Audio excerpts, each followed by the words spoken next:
U arhivama stanice policije u Kučevu pod oznakom trajnog čuvanja stoji tanka fascikla iz zime 1979. godine. Zvanični izveštaj mrtvozornika kaže da je planina uzela danak usled smrzavanja i dezorijentacije. Ali meštani Homolja znaju da se iskusni šumari nikada ne gube u svojoj šumi. Oni znaju da ih je nešto te noći namerno skrenulo sa staze. Krajem februara 1979. godine nezapamćena mećava pogodila je istok Srbije. Dvojica najiskusnijih šumara, Radovan i Ilija, rutinski su obilazili teren. Nisu se vratili do mraka. Spasilačke ekipe su krenule tek trećeg dana, kad je oluja popustila. Potraga je trajala dugo, a Radovanovo telo nikada nije pronađeno. Ilija je pronađen zabarikadiran u napuštenoj lovačkoj kolibi. Bio je živ, ali potpuno sede kose i u stanju teškog katatoničnog šoka. Prošli su meseci pre nego što je mogao da izgovori i jednu reč. Njegova zvanična izjava snimljena je na psihijatrijskom odeljenju u Beogradu i brzo je sklonjena od očiju javnosti. Ovo je tačan transkript njegove poslednje smene. Poznavao sam tu šumu bolje nego sopstveno dvorište, a Radovan i ja smo tuda prošli 1000 puta, ali tog dana nebo se zatvorilo u roku od 10 minuta. Oblaci su bili crni i teški, kao olovo. Sneg je počeo da pada horizontalno, a vetar nam je sekao lica kao žileta. Temperatura je padala iz sekunde u sekundu. Nismo mogli da vidimo drveće na metar ispred sebe i znali smo da ne možemo da stignemo do sela. Jedini spas bio je stara lovačka koliba na grebenu. Trčali smo kroz smetove koji su nam bili do pojasa. Radovan je išao ispred mene i jedva sam uvideo obrise kroz belinu. Sve dok konačno nismo napipali brvnaru u mraku. Upali smo unutra, zabravili teška drvena vrata i stavili masovnu drvenu gredu preko njih. Unutra je bio mrkli mrak. Vazduh je mirisao na smolu i trulo drvo. Naložili smo vatru u maloj limenoj peći i plamen je počeo da baca dugačke senke po zidovima. Seli smo na hladan drveni pod i pokušavali da uhvatimo dah. Nismo progovarali ni reč. Mislili smo da smo na sigurnom. Mislili smo da samo treba da sačekamo jutro. Moj džepni sat je pokazivao tačno 11 uveče. Mećava napolju je divljala.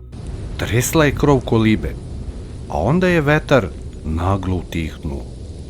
Kao da je neko isekao zvuk nožem. Zavladala je potpuno mrtva, neprirodna tišina. U toj tišini začuli smo zvuk s polja. Neko je polako, teškim čizmama, gazio kroz dubok sneg. Koraci su išli tačno ka našim vratima. Koraci su stali tačno ispred naših vrata. Čuo sam škripu zaleđenog snega pod tom težinom. To nije bila životinja. Stajalo je na 2 noge. Pogledao sam u Radovana. Lice mu je bilo belo kao kreda. Polako je pružio ruku ka lovačkoj pušci i usmerio cev pravo ka hrastovim vratima. A onda se začulo kucanje. 3 spora neverovatno teška udarca. Drvo je zatutnjalo pod tom silom, dok su prašina i inje padali sa tavanice. Zadržao sam dah. Niko normalan ne bi preživeo napolju na toj hladnoći. Onda se začuo glas. Dolazio je tačno sa druge strane vrata. Zvučao je potpuno čisto, bez ikakvog drhtanja od zime. Radovane, otvori mi, krv mi se zaledila u žilama. Prepoznao sam taj glas i Radovan ga je prepoznao. Puška u njegovim rukama je počela divljački da se trese. Radovane, smrznuću se, pusti me unutra.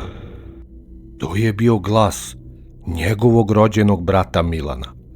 Brata koji je nastradao u nesreći pre punih 10 godina. Radovan je polako spustio pušku i napravio prvi korak ka vratima. Oči su mu postale staklaste i potpuno prazne. Kao da je bio duboko pod hipnozom. Skočio sam i zgrabio ga za ramena. Pokušao sam da ga povučem nazad, ali me je odgurnuo neprirodnom snagom. Odleteo sam unazad i pao pored užarene peći. Glas polja se tada iznenada promenio. Više nije molio. Započeo je da se smeje. To nije bio ljudski osmeh. Bio je to dubok, surov, grleni zvuk. Zvuk od kojeg su se daske na zidu tresle.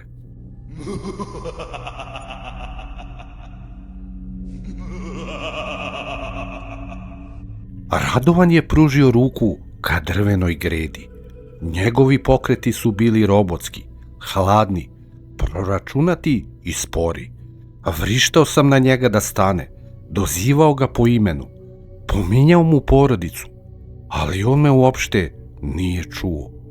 Uhvatio je masivno drvo obema rukama, gredu koja je težila preko 30 kilograma, i podigao je kao da je obična grana. Jednim potezom ju je odbacio u stranu. Zidovi su odjeknuli kada je pala na pod. U tom trenutku kucanje je prestalo. Nastao je potpuni muk, a Radovan je stavio ruku na kvaku i vrata su se polako otvorila ka spolja. U kolibu je uleteo talas ledenog vazduha. Toliko hladan da im je trenutno zaledio suze na licu. Vatra u peći se momentalno ugasila. Crveni žar je postao crn u sekundi. Ostali smo u potpunom mraku, a jedino slabo svetlo dolazilo je od belog snega napolju. Na pragu nije stajao Milan. Tamo nije stajao niko čovekolik. Ispred vrata je bila samo prazna, crna mećava. Vetar je ponovo počeo besno da zavija kroz otvoren prostor. Radovan je iskočio napolje. Zakoračio je pravo u dubok smet i pružio ruke ka mraku, kao da grli nekoga koga samo on vidi. Tu sam, šapnuo je. Sledećeg sekunda nešto ga je zgrabilo. Nisam video oblik, ni lice. Videla se samo ogromna, gusta tmina koja se stvorila iz snežne oluje. Ta sila je povukla Radovana unazad, neverovatnom brzinom. Njegovo telo je bukvalno preletelo kroz sneg, a čuo sam njegov krik koji je vetar odmah progutao. Pokušao sam da krenem ka vratima, ali ona su se sama zalupila ispred mog nosa. Zalupila su se takom silinom da su popucale gvozdene šarke. Ostao sam zaključan unutra, sam u potpunom mraku, a sa druge strane zida nešto je počelo da grebe po brvnima. Polako se pomeralo oko kolibe, tražeći pukotinu da uđe. Sedeo sam na podu, naslonjen na hladnu peć. Oči su mi se navikle na potpuni mrak. Zidovi brvnare su počeli jezivo da škripe. Nešto se pelo na krov. Čuo sam teške, neprirodne korake iznad svoje glave. Sneg je počeo da propada kroz sitne rupe na tavanici. Onda je to nešto naglo zastalo. Stalo je tačno iznad limenog odžaka. Čuo sam zvuk oštrog grebanja po metalu. Počelo je da se spušta unutra. Zgrabio sam Radovanovu pušku. Ruke su mi bile krvave od hladnoće i oštrog drveta. Uperio sam cev pravo ka plafonu, a onda se oglasio Radovan. Njegov glas je dolazio odozgo, pravo kroz odžak. Ali to više nije bio njegov pravi glas. Zvučao je kao da priča kroz duboku, mračnu vodu. Ilija, hladno mi je. Pusti me da uđem. Znao sam da moj prijatelj više nije živ. Znao sam da je to samo mamac koji oponaša njegov glas. Pritisnuo sam obarač bez razmišljanja. Metak je probio truli drveni krov u stravičan prasak. Usledio je dugačak neljudski krik. Nešto masivno se skotrljalo niz krov i tupo palo u dubok sneg. A onda je počelo pravo ludilo. Stotine teških ruku je počelo da udara po zidovima kolibe sa svih strana odjednom.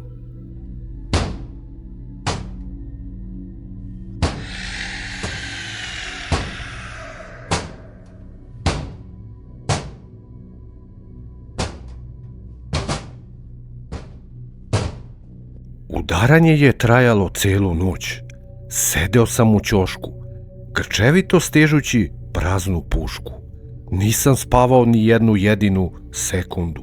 Svaki put kada bi sklopio oči, video bih onu crnu mećavu. Svetlost je tek posle mnogo sati počela da probija kroz pukotine. Jutro je konačno donelo tišinu. Vetar je potpuno stao. Spasilačka ekipa iz stanice probila je vrata tek trećeg dana. Pronašli su me u istom onom mračnom ćošku. Ali ono što je milicija otkrila napolju zauvek je zataškano. Oko kolibe nije bilo apsolutno nikakvih tragova u snegu. Nije bilo krvi, nije bilo tragova divljih zveri. Bili su tu samo moji i Radovanovi koraci koji su vodili ka vratima. A Radovanovo telo nikada nije pronađeno. Milicija je pronašla samo njegovu lovačku kapu. Bila je zakačena za sam vrh najvišeg bora u šumi. Na visini od preko 30 metara. Tamo gde ni jedan čovek, a ni životinja ne može da se popne. Zato u tim krajevima više niko ne ulazi u šumu zimi. Jesen 1954. godine donela je nezapamćenu paniku u selo Zaružje. Rad na poljima je stao. Ljudi su odbijali da noću izlaze iz svojih domova, a lokalna milicija je bila nemoćna. Izveštaji su stizali u Beograd, opisujući masovnu histeriju i priče o nečistim silama, oko stare, napuštene vodenice u klisuri. Da bi se stalo na put ovom, kako su tada smatrali, primitivnom sujeverju, država šalje svog najboljeg čoveka. Doktor Jovan Marković, strogi materijalista i poznati etnolog, dobija jasan zadatak.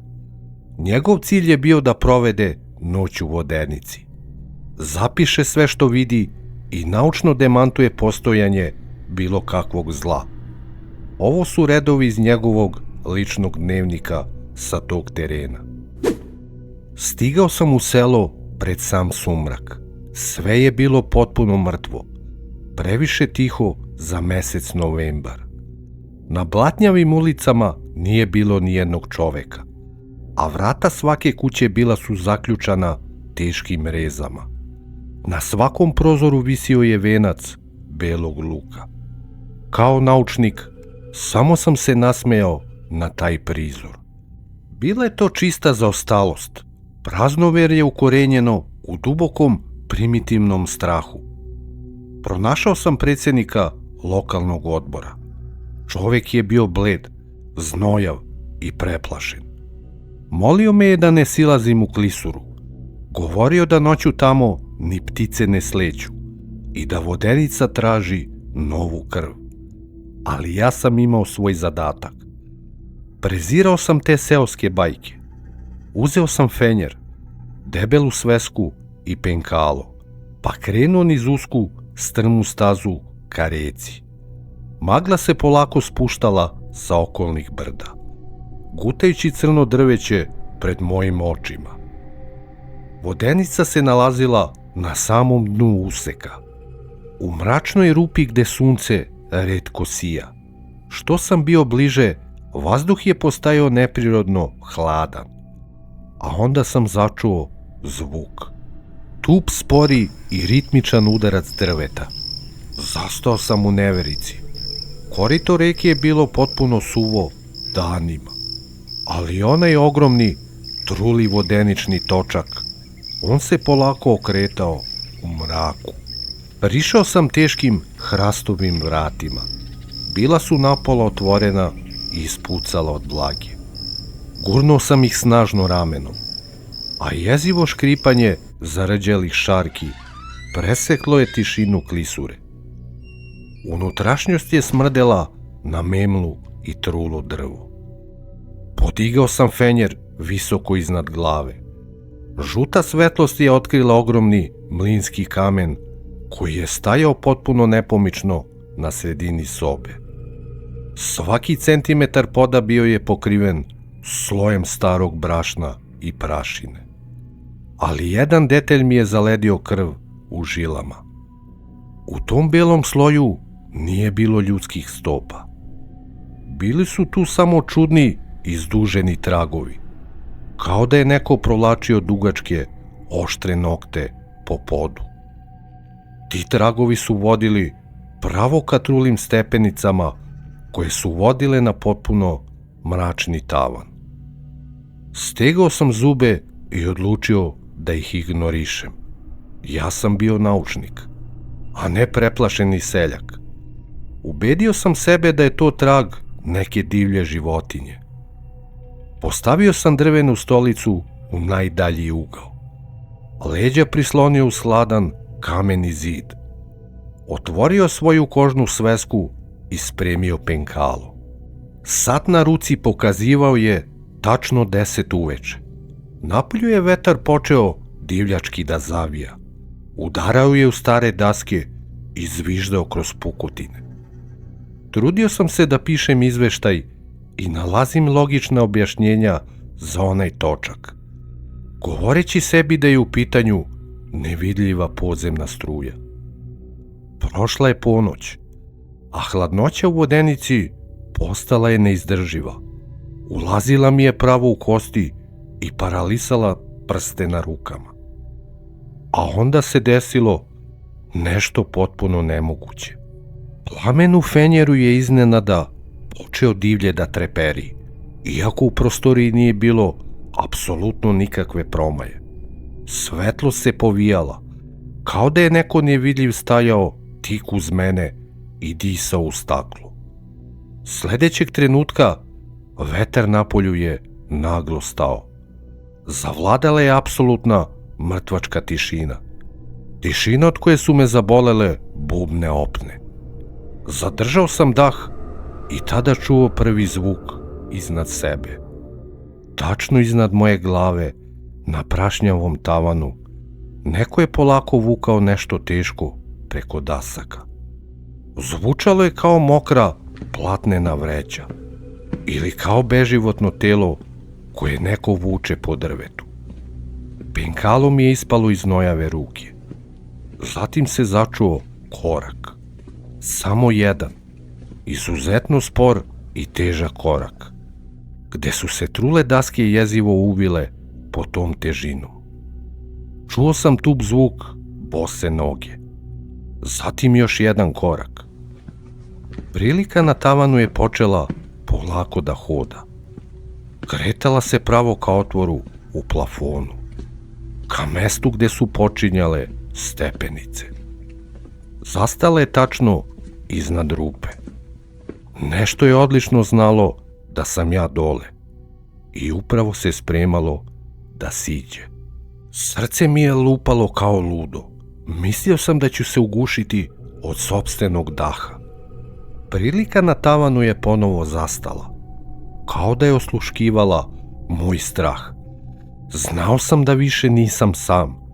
Fizički sam osjećao tuđe prisustvo u toj maloj prostoriji. Gledao sam u otvor na plafonu, očekujući da vidim čoveka, možda nekog meštanina koji želi da me uplaši. Ali iz otvora nije izašlo lice. Iz mraka tavana se prvo pojavila ruka. Dugačka, neprirodno mršava i siva. Koža na njoj je bila kao pergament, zategnuta preko kostiju, a nokti dugi i crni od zemlje. Ta ruka se uhvatila za ivicu tavanskog otvora i drvo je zastenjalo pod tim pritiskom. Slegnuo sam se u stolicu, pokušavajući da budem što manji i sakrijem se u senku. Moja naučna sujeta je bila potpuno uništena. U tom trenutku više nisam bio etnolog. Bio sam samo plen koji čeka svoj kraj. Stvorenje je počelo da se spušta. Nisam video lice, samo tu jezivu, sivu siluetu. Kretalo se kao pauk, okrenuto ka zidu, a svaki zvuk grebanja noktiju po kamenu odjekivao je kao udarac čekića. Fenjer je ponovo zatreperio, a ovog puta plamen je postao plav. Prostorija se napunila mirisom truleži i ustajale vode. Moje oči su bile širom otvorene. Nisam mogao da trepnem. Stvorenje je stiglo do posljednjeg stepenika i tada zastalo. Okrenulo je glavu u mom pravcu. U mraku sam video samo dve bele, sjajne tačke. Nisu imale zenice, nisu imale ljudski izraz. Bile su to oči koje su videle večnost u mraku. Stvorenje je ispustilo zvuk. Nije to bio krik, niti režanje. Bio je to zvuk lomljenja suvih kostiju. Zvučalo je kao smeh koji nikada nije trebalo da izađe iz grla. Nije bila zver. To je bilo nešto što nije imalo mesto u ovom svetu. Zrak svetlosti fenjera se iznenada iskrivio, kao da je u vazduhu vodenici postao gust poput ulja. Pokušao sam da vrisnem, ali glas mi je ostao zaglavljen u grlu. Osetio sam težinu na grudima, kao da me neko pritiska. A onda se dogodilo ono najgore. Zidovi vodenice su počeli da se šire. Gledao sam kako kamenje na ivicama prostorije polako izlazi iz svog ležišta. Soba je postajala sve veća, ali ja nisam mogao da se pomerim sa stolice. Kao da su mi noge bile zalivene u beton. Stvorenje je stajalo nasred prostorije, ali nisam ga gledao direktno. Gledao sam u njegovu senku na zidu. Ta senka nije pratila pokrete njegovog tela. Ona se pomerala nezavisno, kao da ima sopstvenu volju. Počela je da puže po plafonu. Osjećao sam kako mi hladan vazduh prolazi kroz teme, dok je miris vlage zamenio oštar miris ozona. Kao pred veliku oluju. Čuo sam šuštanje, stotine hiljada sićušnih zvukova, kao da se hiljade insekata kreće ispod dasaka. A onda sam shvatio šta mi se dešava. Vodenica me nije zarobila. Vodenica me je varala. Prostor nije više bio pravolinijski. Svaki put kada bih trepnuo, vrata su bila dalje. Svetlost fenjera je postala neprijatelj. Otkrivala je ono što nije trebalo da vidim. Ne delove tela, već praznine u realnosti. Rupe u vazduhu kroz koje je izviralo nešto crnje od samog mraka. Počeo sam da pišem u svesku. Nisam znao šta pišem. Ruka mi se kretala sama od sebe. Samo sam osjećao kako mi se penkalo useca u papir. Sve dok se papir nije pocepao pod pritiskom. Nisam više osjećao strah. Osjećao sam samo nevericu. Kako je moguće da nauka ovo nije predvidela? Kako je moguće da su svi ćutali o ovome? Nisam više bio u svojoj glavi. Vratio sam se u stvarnost čim se stari mlinski kamen pokrenuo. Nije ga pokretala voda. Pokretalo ga je nešto što je bilo unutra. Kamen je počeo da se vrti silovitom brzinom. Vibracije su drmale temelje cele vodenice. a drvene grede su pucale kao šibice. Prah i prašina ispunili su vazduh. Nisam mogao da vidim prst pred okom. Zakašljao sam se, gušeći se od one teške, ustajale prašine. U toj buci čuo sam nešto jezivo. Iz pravca mlinskog kamena dopiralo je metalno struganje. Nešto je tesalo kamen, ali ne alatom, već nečim tvrdim što je ostavljalo duboke brazde. Onda se začuo udarac, snažan udarac u vrata, toliko jak da su se izbila iz okvira. Nisam pobegao, nisam mogao. Nešto je ušlo unutra, nije hodalo, već je vuklo svoje telo po podu. Čuo sam teško, mokro disanje. Zvučalo je kao da se voda preliva preko trulog lišća. Fenjer je bio na zemlji i bacao slabu svetlost, a video sam ogromnu senku koja se nadvila iznad stola. Ta stvar je bila teška.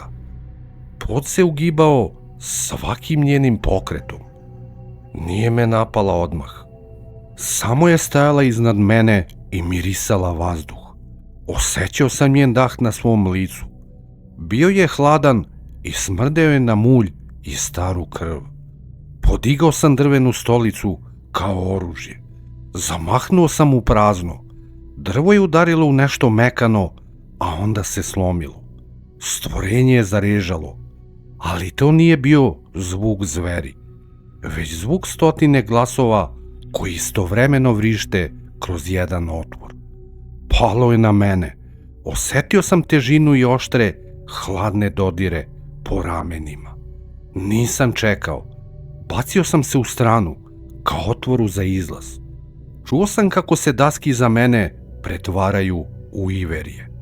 Nešto je bilo besno. Nešto je bilo gladno.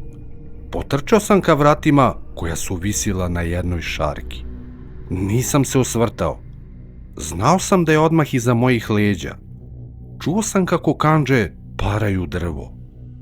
Vodenica je iza mene bukvalno eksplodirala u komade. Nisam se osvrtao. Znao sam da bih, ako ostanem, postao deo te građevine. Trčao sam kroz blato, dok su me grane grebale po licu i rukama, a usta mi bila puna zemlje i vlage. Iza mene se više nije čulo režanje. Čulo se samo lupanje. Teški udarci o vlažne daske vodenice. Kao da je nešto pokušavalo da izađe iz samog drveta. Voda u reci se pokrenula, iako korito nije imalo vode danima. Zastrašujući zvuk šikljajuće vode pratio me je uzbrdo, dok mi se tlo treslo pod nogama, a svaki moj korak je bio težak, kao da me sama zemlja vukla nazad. Udaljavao sam se od klisure. Pluća su mi gorela od hladnog vazduha, sve dok konačno nisam izbio na čistinu iznad sela. Osvrnuo sam se samo na sekund. Vodenica je stajala mirno u dnu rupe, ali nije bila sama. Na njenom krovu, u samom mraku, videla se silueta. Stajala je nepomično i gledala pravo u mene. Nisam video oči, ali sam osetio njen pogled na potiljku. Znao sam da me vidi. Znao sam da zna ko sam. Nisam stao sve do prve kuće u selu. Udarao sam na vrata dok mi prsti nisu prokrvarili, ali niko mi nije otvorio. Svi su znali šta se dešava. Svi su znali da sam narušio red. Srušio sam se na prag i ostao tako do zore. Kada su seljani konačno izašli, niko nije smeo da me pogleda u oči. Samo su pognute glave prolazili pored mene. Smatrali su me prokletim. Sada, dok ovo pišem u Beogradu, ruke mi još uvek drhte. Ne mogu da izbacim taj zvuk iz glave. Zvuk mlinskog kamena koji se okreće bez vode. I taj osjećaj da iako sam fizički pobegao, jedan deo mene je ostao tamo, zauvek zarobljen u onoj vodenici.